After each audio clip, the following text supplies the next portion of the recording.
सासू माँ की नई सहेली। प्रिया किचन में चाय बना रही होती है और सुमन ड्राइंग रूम में बैठकर मजे से टीवी देख रही होती है। तभी दरवाजे की घंटी बजती है। प्रिया, जरा देखना तो कौन आया है। देखती हूँ मम्मी जी। प्रिया दरवाजा खोलती है तो सामने पड़ोस वाली विमला आंटी खड़ी होती है। नमस्ते आंटी जी, कैसी हैं आप?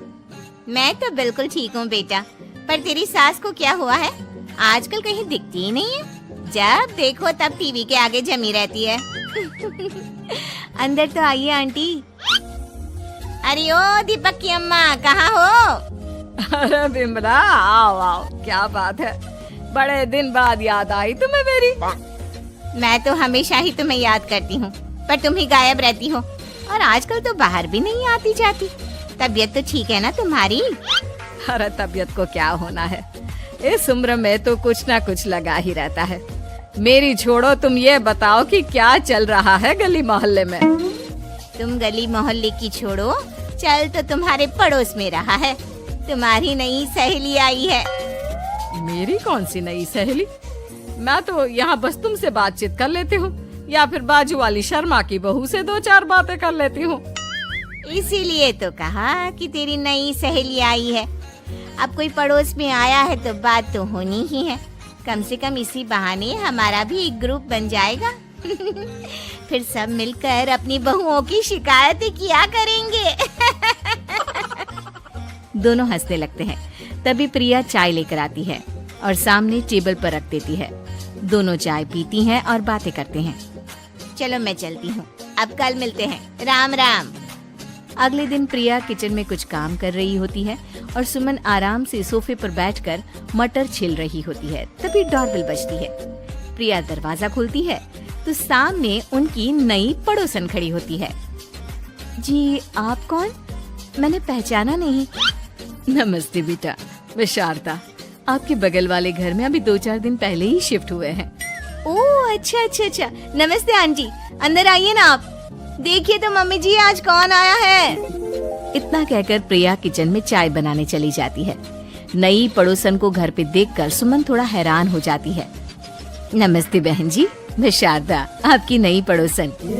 अच्छा, आप हैं हमारी नई पड़ोसन। आइए आइए, और बताइए कैसी हैं आप? जी बिल्कुल ठीक हूँ।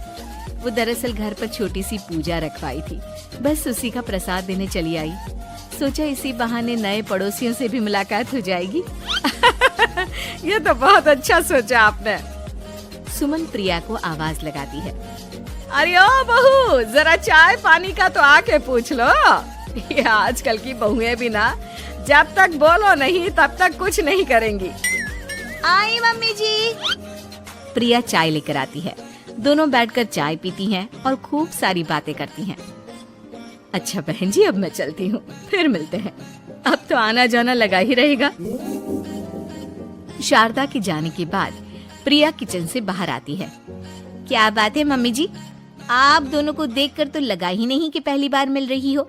आप दोनों तो बिल्कुल बिछड़ी हुई सहेलियों की तरह बातें कर रही थी। अरे जब 2 औरतें मिल जाती है ना, तो बातें अपने आप ही निकल आती है। अब तू अपने काम पर ध्यान दे, बातों पे नहीं। ऐसे ही कुछ दिन बीत जाते हैं। अब सुमन और शारदा अच्छी सहेलियां बन गई होती हैं। दोनों एक साथ मंदिर जाती, मार्केट जाती और कभी कभी तो विमला भी इनके साथ मिलकर खूब हंसी ठिठोली करती। एक शाम तीनों बैठकर सुमन के घर पर चाय पी रही होती हैं कि तभी बहुत तेज बारिश शुरू हो जाती है। सुमन जोर से प्रिया को आवाज लगाती है। प्रिया, ओ प्रिया, देख कितनी तेज बारिश हो रही है। जाके छत से सारे कपड़े ले आ, नहीं तो सब भीग जाएंगे। सुमन 2 बार आवाज लगाती है लेकिन प्रिया का कोई जवाब नहीं आता। शायद प्रिया कुछ काम कर रही है, इसीलिए कुछ जवाब नहीं दे रही। अरे काहे का काम, आराम फरमा रही होगी महारानी। तभी प्रिया बीमार हालत में अपने कमरे से बाहर निकलती है। हाँ मम्मी जी, क्या हुआ? मेरी तबीयत थोड़ी ठीक नहीं है ना, इसलिए आग लग गई। अरे सारे कपड़े भीग गए और तुझे सोने से फुर्सत नहीं है। सबके सामने सुमन के मुंह से ऐसी बातें सुनकर प्रिया उदास हो जाती है और छत से कपड़े उतारने चली जाती है। सुमन, ये क्या बात हुई? प्रिया ने बताया ना कि उसकी तबीयत ठीक नहीं, इसलिए उसकी आंख लग गई। तुम भी ना खामखा उसे सबके सामने सुना दिया। अरे आप नहीं जानती शारदा जी, कुछ बहुएं ना बहुत आलसी होती है, घर का एक काम नहीं करना चाहती। ऐसा नहीं है सुमन, तुम्हारी बहू तो बहुत प्यारी है, तुम्हारी सारी बात भी तो मानती है। हाँ सुमन, तुम प्रिया के बारे में ऐसा क्यों सोचती हो? मेरी भी दो दो बहुएं हैं, लेकिन मैं उन्हें अपनी बेटियों की तरह रखती हूँ। आखिर वो भी तो किसी की बेटियां ही है ना। और अगर तुम ऐसा ही व्यवहार करोगी तो एक दिन प्रिया भी तुम्हारे साथ ऐसा ही बर्ताव करेगी। शारदा और विमला की बातें सुनकर सुमन की तो बोलती बंद हो जाती है। वहीं प्रिया भी बाहर से सारी बातें सुन रही होती है।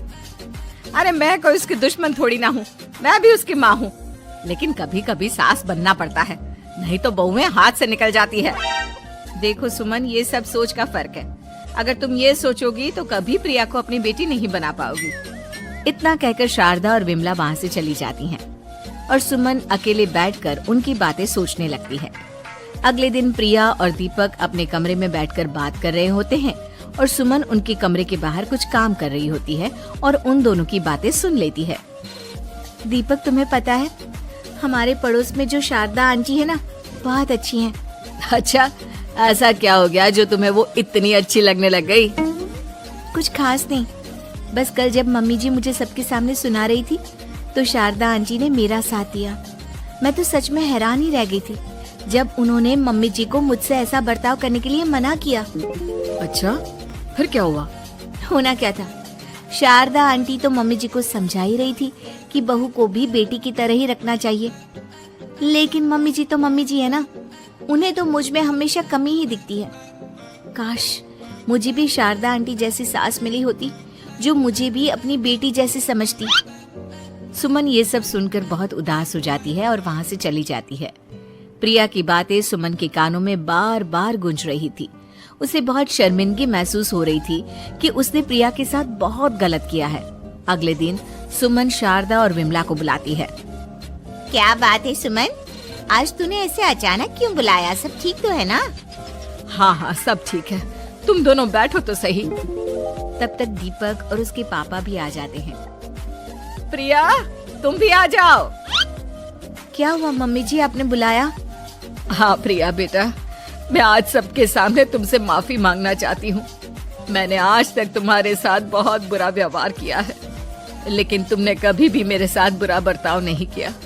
मुझे अपनी गलती का एहसास हो गया है, हो सके तो मुझे माफ कर देना। प्रिया अपनी सास की बातें सुनकर हैरान हो जाती है। उसकी आंखों में आंसू आ जाते हैं। प्लीज मम्मी जी, आप मुझसे माफी मत मांगिए, मैं भी आपकी बेटी ही हूँ।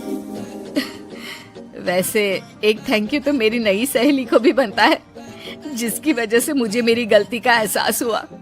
शारदा बहन, आपका बहुत बहुत शुक्रिया जो आपने मेरी आंखें खोल दी। अरे क्या सुमन, तुम भी ना। तो फिर इसी बात पर चाय और पकोड़े हो जाए? हाँ हाँ, क्यों नहीं।